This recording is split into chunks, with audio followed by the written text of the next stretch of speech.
ভাইয়া আমি ডাক্তার হয়ে গিয়েছি। কি সত্যি? আরে হ্যাঁ ভাইয়া। তাহলে আমাকে চিমটি কাটতো। কি রে, তুই আমাকে চিমটি দিচ্ছিস কেন? আরে ভাই তুমি তো বললে চিমটি দিতে। হ্যাঁ, স্বপ্ন দেখছিলাম যে তুই ডক্টর হয়ে গিয়েছে। ওই গাধাটা কি আর আমার এই স্বপ্নটা পূরণ করতে পারবে? আল্লাহ, ভাইয়া মনে মনে আমার প্রতি এইটা আশা করে। জেলিমা তুমি কি বড় ভাই এই স্বপ্নটা পূরণ করতে পারবে না? তুই কর। না না, আমি ইনজেকশন থেকে ভয় পাই। আরে বোকা, তোকে তো ইনজেকশন দিবে না, তুই দিবি ইনজেকশন। ভাই আমি ইনজেকশনে ভয় পাই। চল তাহলে একটা ব্যবস্থা করি। নকল ডাক্তার তো সাজলাম, এখন নকল রোগী দেখিয়ে ভাইয়া মন জয় করবো। ভাই চোখে দেখেন না নাকি? ভাই ফ্রি ফ্রি চিকিৎসা করবেন? ফ্রি চিকিৎসা ভালোই তো হয়। হ্যাঁ করবো। তাহলে চলুন বাসায়। আরে কেও? ভাইয়া আমার পেশেন্ট। তুই আবার কবে ডাক্তার হলি? আজকে না না, নতুন ডাক্তারের চিকিৎসা আমার দরকার নেই। আমি অনেক ভালো ডাক্তার, দাঁড়ান আপনাকে ইনজেকশন দিচ্ছি, আপনার সব রোগ ভালো হয়ে যাবে।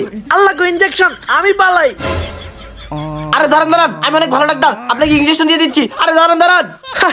ডাক্তারের রোগী পালিয়ে গেল।